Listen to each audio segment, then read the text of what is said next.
ان کا نام حبیب بن مالک تھا اور وہ یمن کے بہت بڑے سردار تھے۔ ابو جہل نے پیغام بھیجا کہ حبیب محمد صلی اللہ علیہ وسلم نے فلاں تاریخ کو چاند کے 2 ٹکڑے کرنے ہیں، تم یہاں آ جاؤ اور چاند کو دیکھنا کہ وہ 2 ٹوٹے ہوتا ہے یا نہیں۔ چنانچہ حبیب بن مالک نے رخت سفر باندھا اور کوہ ابو قیس پر پہنچ گئے، جہاں کفار نے مطالبہ کر دیا تھا کہ آسمانی معجزہ یہاں دکھاؤ یا چاند کو 2 ٹکڑے کرو۔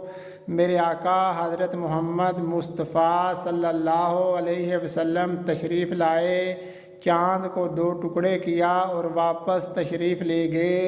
روایات میں موجود ہے کہ 1.5 گھنٹہ تک چاند 2 ٹکڑے رہا۔ حبیب بن مالک یہ دیکھ کر حضور اکرم صلی اللہ علیہ وسلم کے پاس تشریف لے آئے اور بولے، یہ سب ٹھیک ہے لیکن بتائیں میرے دل کو کیا دکھ ہے؟ آپ صلی اللہ علیہ وسلم نے فرمایا، تیری ایک ہی بیٹی ہے جس کا نام ستیحہ ہے، وہ آندھی، لولی، لنگڑی، بہری اور گونگی بھی ہے، تجھے اس کا دکھ اندر سے کھائے جا رہا ہے، جاؤ اللہ تعالیٰ نے اس کو شفا دے دی ہے۔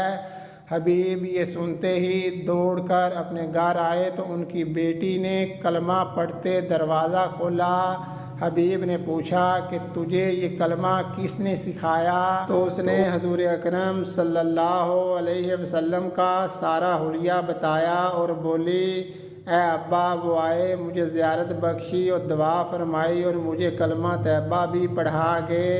حبیب واپس گئے اور کلمہ پڑھ کر مسلمان ہو گئے اور نہ صرف مسلمان ہوئے بلکہ اسلام کی خدمت میں بھی پیش رہے۔